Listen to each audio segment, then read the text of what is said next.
일부 예배에 임마누엘 찬양대가 찬양을 하는데 곡이 뭐냐면 이름이 임마누엘 찬양대 주여 지난밤 내 꿈에 배웠으니, 이 찬송이었습니다. 그래서 그 첫 소절을 제가 이렇게 듣는 순간에 내가 꿈에서라도 주님을 한 번이라도 뵌 적이 있나 생각을 해봤더니 없어요. 그래서 깜짝 놀랐어요. 그래서 우리 성도들에게 일부 예배 때 말씀을 드렸어요. 사모하고 간절히 바라면 꿈에 나타난다는데, 우리 주님을 너무 사랑하고 사모하지 간절히 찾지 않기 때문에 그런 일이 있는 거 아닌가. 그래서 이번 주에는 우리가 간절히 사모하는 마음을 가지고 잠들어서 꿈에서라도 주님을 한번 뵙는 한 주간이 되자, 이렇게 말씀을 드렸어요. 아멘. 여러분도 그렇게 하시기를 바라요.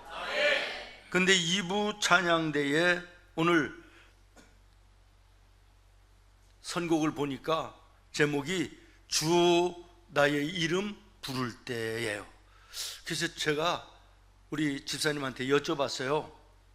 내가 주님을 부를 때입니까? 아니면 주님이 나를 부를 때인가요? 그랬더니 주님이 나를 부를 때, 이렇게 말씀을 하시네요. 여러분, 주님께서 여러분의 이름을 부를 때 뭐라고 부르실까요? 좋게 부르실까요? 칭찬일까요? 아니면 아닐까요? 이번 한 주간 여러분들 주님이 나의 이름을 부르신다면 내가 어떻게 불리울까 생각하면서 한 주간을 사셨으면 좋겠어요. 그렇게 사시길 바랍니다. 어느 교회에 성도들이 모여 있는데 한 분이 그런 얘기를 했대요. 나는 설교를 지금까지 1000번 이상 들었는데도 조금 더 달라지고 변하고 바뀌어진 게 하나도 없다. 일도 없다. 나 이제는 신앙 떠나겠다. 이렇게 얘기를 했대요. 그러니까 거기 얼마나 분위기가 싸했겠어요. 근데 어떤 나이 지긋한 집사님이 뭐라고 얘기하시냐면, 집사님, 나는 우리 집사람이 해주는 밥을 지금 수천 번도 더 먹었는데 옛날 것은 그만두고 어제 그제 내가 밥을 먹었나 안 먹었나, 반찬은 뭐였나 전혀 생각이 안 나요. 그러나 그것 때문에 내가 오늘 여기 있고 내가 건강합니다. 이게 무슨 의미인지를 내가 모르겠다라고 하는 분은 예배 마치고 목양실로 오세요. 심각한 분이기 때문에 제가 치료를 해드리도록 그렇게 하겠습니다. 우리는 흔히 기도하는 것을 영의 숨쉬는 거, 호흡이다. 전도하는 거 영적인 운동과 같다. 하나님의 말씀은 영적인 영혼의 뭐다? 양식이다. 그렇죠. 양식이다. 이렇게 얘기해요. 맞아요. 하나님의 말씀은 나와 여러분의 영혼의 양식이 되는 줄로 믿습니다. 아멘. 그렇습니다. 하나님의 말씀은 영적인 양식이 돼서 우리의 신앙생활을 유지하게 할 뿐만 아니라 건강한 신앙생활을 할 수 있도록 하나님이 주신 은혜와 축복인 것이에요. 그래서 하나님의 말씀을 늘 가까이 하는 성도들을 여러분 한번 살펴보십시오. 왠지 모르게 여유가 있어요. 평안이 있어요. 당당하게 보여요. 저 집에 저 사람에게 분명히 어떤 큰 문제가 생긴 것을 내가 아는데, 나 같으면 염려하고 불안하고 잠도 못 자고 그럴 텐데 평안한 거예요. 여유로워 보이는 거예요. 심지어는 당당하기도 한 거예요. 왜 그렇습니까? 하나님의 말씀을 그 마음에 붙들고 그 말씀의 확신을 가지고 있기 때문에 그런 거예요. 우리 교회는 이런 차원에서 성경 읽기 운동을 계속하고 있습니다. 하루에 3장 이상을 하루에 읽는 거예요. 그리고 일주일이 지나면 토요일 날 내가 지난 일주일 잘 성경을 읽었습니다. 이것을 사무실로 알려서 확인하는 이런 운동을 벌이고 있는데, 제가 관심 있게 봐요. 50명에서 60명 정도가 우리 성도들이 매일같이 성경을 읽어요. 얼마나 고맙고 얼마나 감사한지 모르겠습니다. 읽는 분들만 하면 해요. 링컨 대통령을 모르는 사람이 거의 없습니다. 노예를 해방시킨 분이에요. 그것을 위해서 소위 남북전쟁이라는 전쟁을 치르는데요, 수없는 전투를 해야 돼요. 전투를 할 때마다 그 전날 밤에 작전회의를 위해서 참모들이, 지도자들이, 강요들이 다 모이지 않겠습니까? 그러면 모이는 사람들의 얼굴이 하나같이 두려움과 공포에 긴장한 그런 모습들인데, 유일하게 링컨만은 여유로운 거예요. 당당한 거예요. 그 이유는 지금도 미국 워싱턴 박물관에 가면 그 링컨이 보던 성경책이 지금도 보관되어 있대요.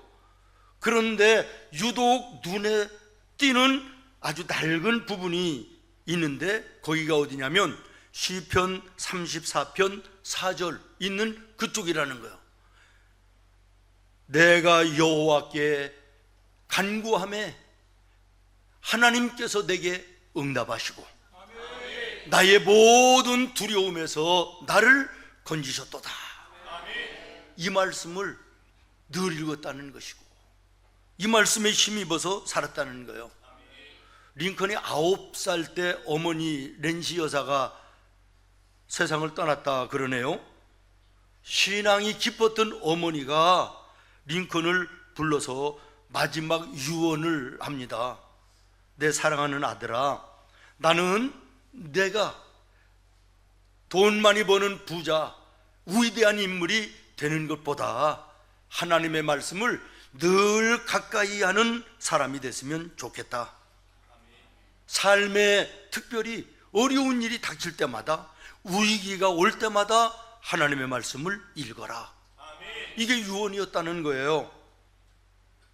사실 링컨은 우리가 잘 아는 것처럼 너무 집이 가난해서요, 정규 교육도 받지 못한 그런 사람으로 유명하잖아요. 그러나 그는 하나님의 말씀만큼은 언제나 늘 가까이 읽고 묵상하고 말씀대로 살았다는 거예요. 하나님이 그의 길을 열어주시고, 환경을 만들어주시고, 만날 만한 사람들을 만나게 하시고, 결국에는 미국의 대통령으로 노예를 해방시키는 위대한 역사의 인물이 되어졌다라고 하는 것입니다. 에스겔 37장에 보면 우리가 잘 아는 사건이 나와요. 에스겔 골짜기에 성령의 바람이 불어가서 마른 뼈와 해골로 가득했던 그 모든 것이 큰 생명을 얻어 군대가 되었다. 놀라운 일이죠. 우리는 성령의 바람이 불어갔다라고 하는 것만 생각합니다만은, 그러나 그 성령이 불어가기 전에 하나님께서 에스겔을 데리고 그 골짜기로 가서 그 마른 뼈들과 해골들을 보여주시면서 말씀하시는 거예요. 이것이 지금 이 시대의 영적인 상태다. 너는 지금부터 내가 너에게 이야기하는 것을 나를 대신해서 선포하라. 나의 말을 대언하라. 이렇게 말씀하세요. 여호와의 말씀을 들으라. 그러면서 너는 마른 뼈와 해골들에게 소리를 치라고 말씀합니다. 다시 말하면 하나님의 말씀의 능력이 임할 때 성령이 함께 하시고, 성령이 함께 하심 속에 생명의 역사가 나타난다라는 것이에요. 여러분, 오늘 우리들의 주변을 돌아보면 영적으로 바라볼 때 에스겔 골짜기보다 더 낫습니까? 여러분은 어쩔지 모르겠어요. 제가 영의 눈으로 이 세상을 바라보면 에스겔 골짜기를 뛰어넘는 마른 뼈와 해골들로 가득한 절망과 삭막한 방황과 좌절과 절망의 이 세상이 아닌가, 이런 생각을 하는 것입니다. 사랑하는 성도 여러분, 오늘 우리가 믿음의 눈을 가지고 우리가 사는 이 세상을 바라볼 수 있기를 바랍니다. 그리고 저 세상에 우리가 하나님의 말씀을 대신 전하여 절망의 땅에 소망을, 좌절의 땅에 희망을 심는 우리 믿음의 성도들이 되어야 되지 않겠습니까? 저는 오늘 이 시대에 우리 성도들이 영적인 에스겔들이 되기를 예수님의 이름으로 축원합니다. 그러기 위해서는 어떻게 해야 됩니까? 가장 먼저 내가 생명의 말씀을 품어야 되는 거야. 내가 생명의 말씀, 하나님의 말씀을 내 마음에 간직해야 되는 거예요. 그리고 나서 그 말씀을 대언하는 거예요. 내 가정, 가족들에게, 내 사랑하는 이웃들에게, 친구들에게, 믿음에 넘어서 직장의 동료들에게 전해야 되는 거야. 내 주변의 사람들에게 하나님의 말씀을 대언하여 생명을 주기는커녕 내 자신조차도 영적으로 메마른 뼈요 해골로 가득한 에스겔 골짜기 같은 삭막한 모습은 혹시 아닌가? 이것도 우리가 한번 살펴봐야 될 것입니다. 여러분, 히브리서 4장 12절에 보면요, 성경은 하나님의 말씀에 대해서 이렇게 말씀하십니다. 하나님의 말씀은 살아있고 활력이 있어서 좌우의 날선 어떤 검보다 예리하여 혼과 영과 및 관절과 골수를 찔러 쪼개기까지 하며 또 마음의 생각과 뜻을 판단하시나니. 하나님의 말씀은 살아있는 말씀이라는 거예요. Alive and active. 살았고 활동력이 있다는 것이에요. 죽은 말씀이 아니라는 거예요. 왜 하나님의 말씀은 살아있는 말씀입니까? 성령의 감동으로 쓰여진 말씀이기 때문에 그런 것입니다. 그 말씀하신 우리 하나님이 오늘도, 아니 지금 이 시간에도 살아 나와 함께 하시기 때문에 그런 것입니다. 그러므로 사랑하는 성도 여러분, 기억하십시오. 하나님의 말씀은 지금도 살아서 역사하기 때문에 우리가 그 말씀을 듣고 그 말씀을 믿고 그 말씀을 행하면 말씀대로 되어지는 영광을 보는 것입니다. 여러분 한번 따라하겠습니다. 하나님의 말씀을 듣고 하나님의 말씀을 믿고 하나님의 말씀을 살으면 말씀대로 이루어진다. 아멘. 우리 옆에 동네에 목사님 참 어려운 일을 당하시고요, 그야말로 대인 공포, 기피, 그 세상에서 얘기하는 우울증 이런 것들을 가지고 굉장히 고생하고 몇 년을 힘들어했어요. 2달, 3달 되니까 친했던 사람들도 다 옆에서 떠나가고 죽게 써서 전화하면 일이 있다고 만나주지도 않고 그러는데, 목사님은 가끔 전화하고 불러내서 밥도 사주고, 또 제가 얘기를 해줬대요. 언젠가 목사님 버텨야지. 성경의 시편에 내가 죽지 않고 살아서 하나님의 영광을 선포하리라, 이런 말씀이 있는데, 이 말씀을 내가 어느 미국의 목사님 간증에서 내가 들었어. 목사님도 외쳐봐요. 날마다 수십 번 수백 번 외쳐봐. 내가 죽지 않고 살아서 하나님의 영광을 선포하리로다.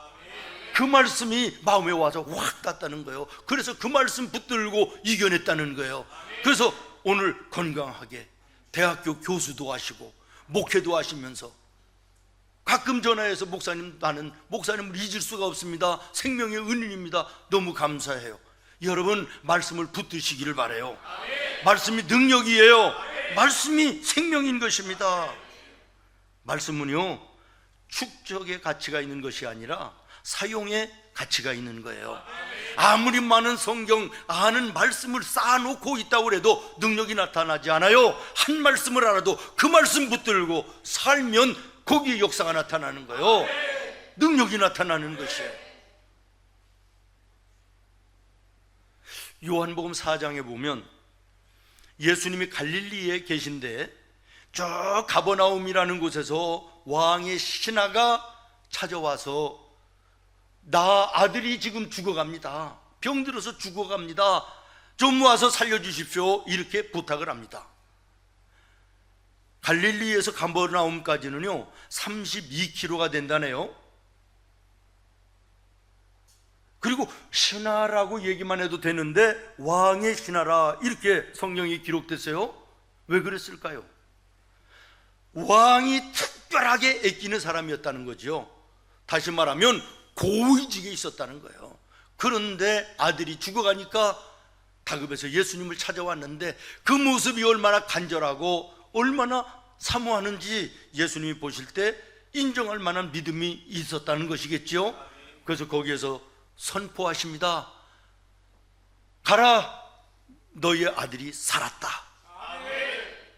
여러분 같으면 어떻게 했어요? 아멘 하고 돌아갔겠습니까? 웬만한 사람 같으면 선생님 말만 하시면 어떻게 합니까? 좀 가셔서 어떻게 좀 해주세요 이러지 않겠어요? 그런데 이 신하는요 아멘 하고 가는 거예요. 여러분 이게 믿음인 것입니다. 하나님의 말씀이니까 예수님의 말씀이니까 믿고 가는 거예요. 가는 도중에 집에서 헐레벌떡 하인 하나가 달려옵니다. 웬일이냐? 주인님, 아들이 살아났습니다. 놀래서 물어봅니다. 언제쯤 낫기 시작했냐? 이런 시간이었습니다. 보니까 예수님께서 자기에게 너의 아들이 살았다라고 하는 시간과 맞는 거예요.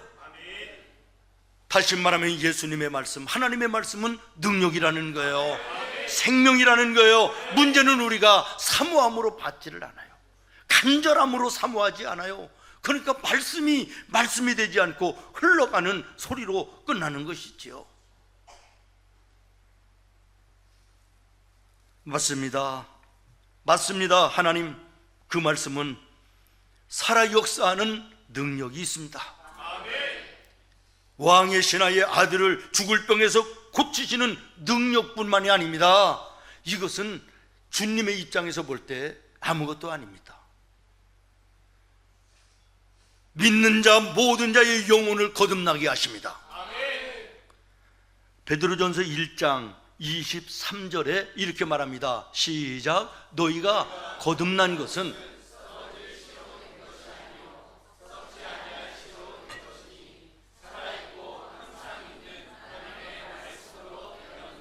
아멘. 거듭나게 하실 뿐만 아니라 우리를 구원하시는 능력이 하나님의 말씀에 있는 것입니다. 디모데후서 3장 15절은 이렇게 말합니다. 시작. 또 어려서부터 성경을 알았나니 성경은 등이 너로 하여금 그리스도 예수 안에 있는 믿음으로 말미암아 구원에 이르는 지혜가 있게 하느니라. 아멘. 영혼을 거듭나게 하여 구원에 이르게 하는 능력이, 다시 말하면 영생의 능력이 하나님의 말씀에 있는 것입니다. 그래서 요한복음 6장 68절에 보면 베드로가 예수님 앞에 무릎을 꿇고 고백하는 거요. 생명의 말씀, 영생의 말씀이 주님께 있사오니 우리가 누구에게로 가겠습니까? 말씀은 영혼을 거듭나게 하여 구원에 이르게 하고 하나님의 영생에 이르게 하는 능력이 있습니다. 그 말씀이 나와 여러분의 것임을 기억하시기를 바랍니다. 또 하나, 하나님의 말씀은 신앙생활을 방해하고 가로막고 죄악으로 다시금 나와 여러분을 돌아가도록 끌어내리는 도전해 오는 악한 마귀들과의 싸움에서 이기게 하시는 능력입니다. 승리하게 하시는 능력인 것입니다. 오늘 이 싸움에서 져가지고 신앙생활을 한다 그러면서도 늘 한숨 쉬고 낙심하고 절망하고 불안하고 두렵고 초조하고 외롭고 절망하고 무기력 속에 있는 이런 교인들 얼마나 많이 있습니까? 세상 사람들은 그만두고 하나님의 말씀을 가까이 하시기를 바랍니다. 에베소서 6장 17절에 이렇게 말씀하십니다. 성령의 검, 곧 하나님의 뭘 가지라? 말씀을 가지라. 여러분, 가져야 될 건 많습니다. 돈도 가져야 되고 건강도 가져야 되고 이것저것 가져야 될 건 많이 있지만 우리 성도들이 먼저 가져야 될 것은 하나님의 말씀의 검을 가져야 된다는 거예요. 전쟁터에 나가서 싸울 때 방패라든지 갑옷을 입었다, 이것은 방어 무기예요. 그러나 방어의 무기만 가지고 전쟁에서 이길 수 없는 거예요. 공격하는 공격용 무기도 있어야 되는 거예요. 그런데 검은 공격용 무기입니다. 다시 말하면 악한 마귀와 싸움에서 이길 수 있는 영적인 무기가 뭐라는 거예요? 하나님의 말씀, 하나님의 말씀이라는 거예요. 그 말씀이 어떻다고 히브리서 4장에 말합니까? 날카롭게 양쪽에 날선 어떤 예리한 검보다 더 예리하다. 어떤 것도 당해낼 수 없는 강력한 칼이라는 거예요. 악한 마귀의 권세 아무리 강할지라도 단칼에 잘라버릴 수 있는 거라는 거예요. 육신을 괴롭히는 질병 예수님의 이름으로 단칼에 자를 수 있는 능력이 하나님의 말씀이라는 거예요. 그러므로 하나님의 말씀은 죄와 거짓의 견고한 진을 파하는 강력한 무기인 것입니다. 이 말씀을 붙드는 우리 성도들이 되기를 바랍니다. 또 하나는 우리가 잘 알고 있는 다윗은 시편 119편 105절에 하나님의 말씀은 내 걸어가는 발 앞에 등불이 되시며 내가 인생길 걸어가는 인생길을 비추시는 빛이 되십니다. 아멘 안 되시는 분도 있는데 이거요 심각합니다. 영적인 벙어리일 수 있음을 기억하시고 하나님의 말씀이면 아멘 해야 되는 거예요. 아멘 할 때 그 말씀이 내 마음에 들어가는 것이기 때문에 들어가면 그 말씀이 살아 역사하시는 거기 때문에 하나님의 영광을 보는데 왜 아멘을 못 하십니까? 약이 좋은 약인지 안 좋은 약인지 배가 아파서 가서 약국에서 약을 사왔어. 먹으면 내 배가 낫는 거예요. 약을 분석하지 않아도 먹으면 낫는 거예요. 하나님의 말씀이 이해되지 않고 믿어지지 않아도 하나님의 말씀 읽으면 아멘 하면 내 것이 되는데 내 속에 들어오는데 그 말씀이 능력이 되는데 왜 무엇 때문에 아멘을 못하는 거야? 왜? 영적으로 다쳐서 그러는 거예요. 영적으로 굳어져서 그러는 거예요.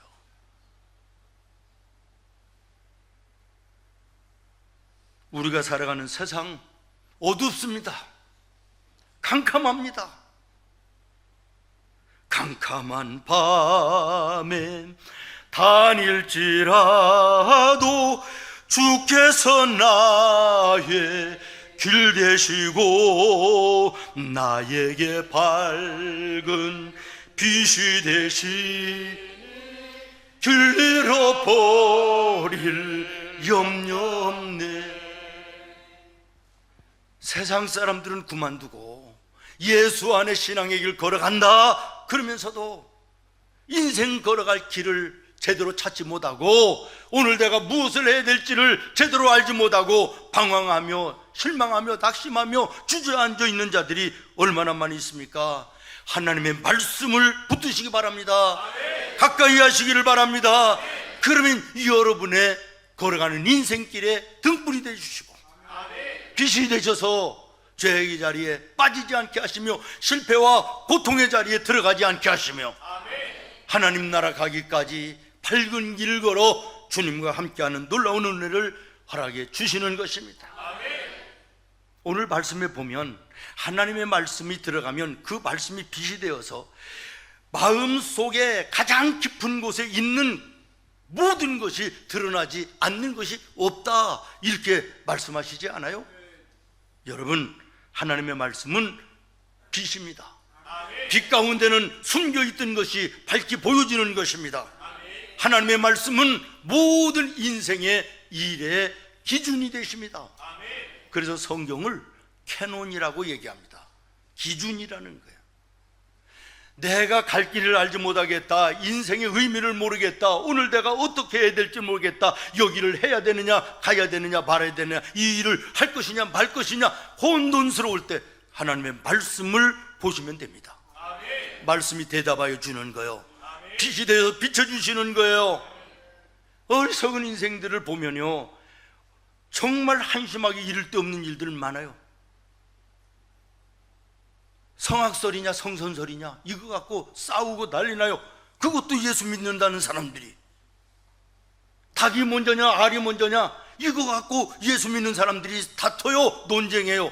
있을 수 있는 일입니까? 말씀을 모르니까 그러는 거예요. 예, 하나님께서 천지를 창조하시고 달걀을 먼저 만드셨습니까? 닭을 먼저 만드셨습니까? 모든 동물을 먼저 만드신 거예요. 그러니까 닭이 먼저지요. 성선설이냐 성악설이냐. 하나님이 처음에는 선한 자들로 만드셨어요, 에덴 동산에. 그러나 아담과 하와가 선악과의 범죄를 통하여 하나님이 선언하십니다. 이제는 네 이후에 태어나는, 생육법으로 태어나는 모든 자들에게 너의 죄가 흘러갈 것이라고. 이게 원죄예요. 그러니까 우리 인간은요, 성악설인 거예요. 논쟁할 여지가 없는데 이딴 것들을 가지고 논쟁하고 시간을 허비하고 세월을 허비해요. 말씀이 기준입니다. 말씀 따라가면 되는 거예요. 오늘 도덕과 윤리가 땅에 떨어졌습니다. 무엇이 의이고 무엇이 정의인지 혼돈스러운 세상입니다. 어디에 서고 어디에 앉아야 될지를 도대체 분간하기 어려운 세상을 우리가 만났습니다.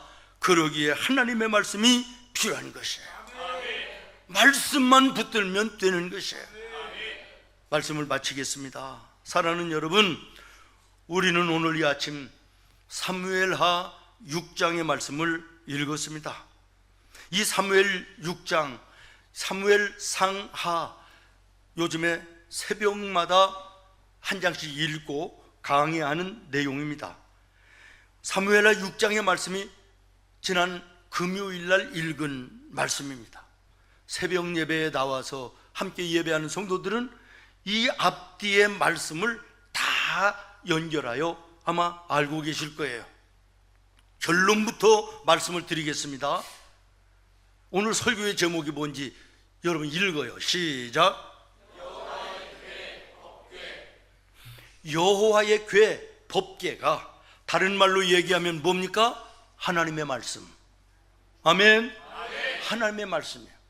오늘 말씀의 결론이 뭐냐면, 하나님의 말씀을 귀하게 여기고 존중하는 사람은 하나님의 은혜와 복을 주시고 영원토록 함께 하시며, 하나님의 말씀을 무시하고 없이 여기는 자는 불행하고 불행한 인생을 마치게 된다. 이것이 결론이에요.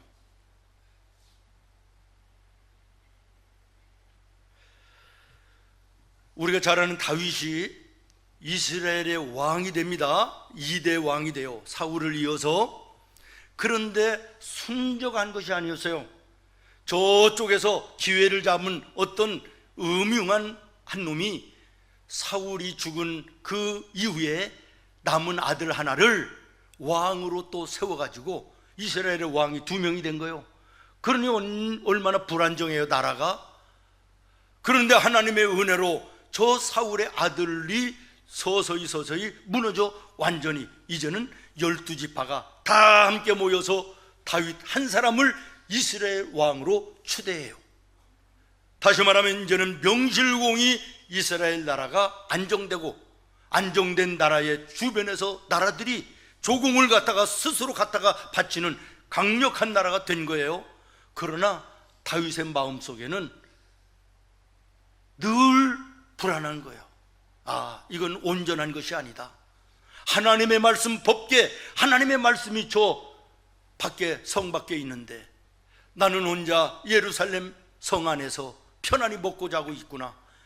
하나님의 성전 예루살렘에 하나님의 법궤를 모셔와야 이 나라가 나라다운 나라가 될 수 있다. 이것을 생각한 거예요. 그래서 오늘 1절에 보면 3만 명을 동원해 가지고요, 그 하나님의 법궤, 하나님의 말씀을 예루살렘 성으로 모셔오는 일을 시작한 거예요. 하나님의 말씀을 존귀하게 여겼다는 것이지요. 아멘.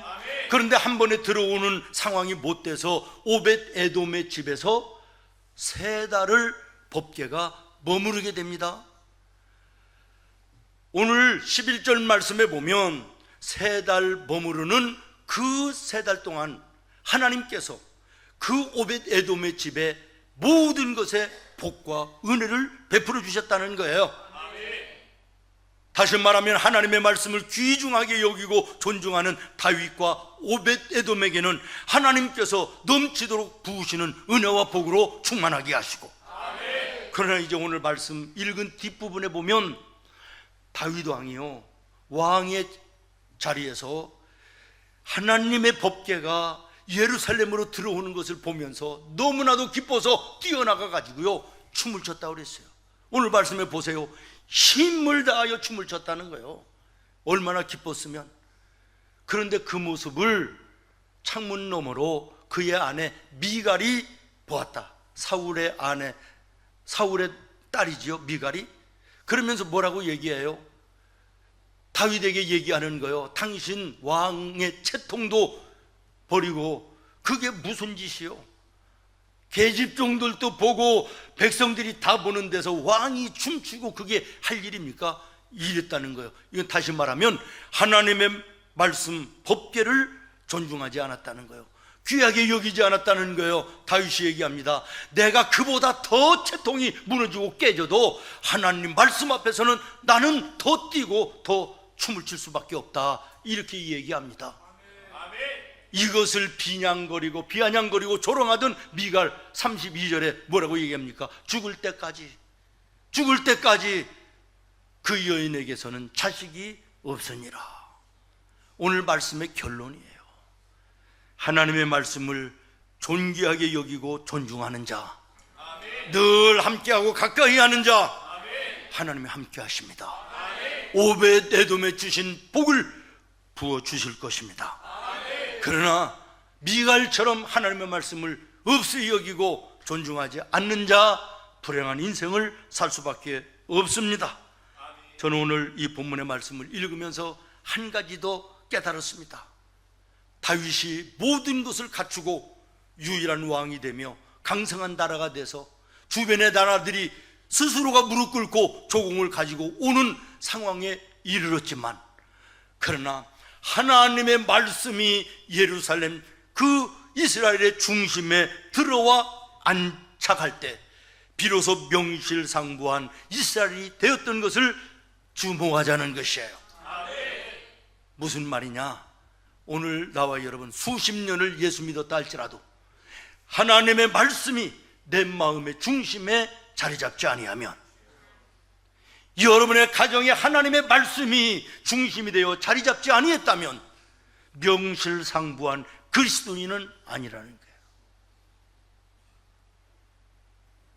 시편 119편 165절을 여러분에게 읽어드리고 마치겠습니다. 주의 법을, 다시 말하면 하나님의 말씀을 사랑하는 자에게는 큰 평안이 있으리니 그들에게는 장애물이 없으리로다. 말씀이 앞서가셔서 내 인생의 장애물들을 부숴주시고 시온의 대로를 걸어가게 하시는 놀라운 은혜를 주실 것입니다. 기도하겠습니다. 하나님,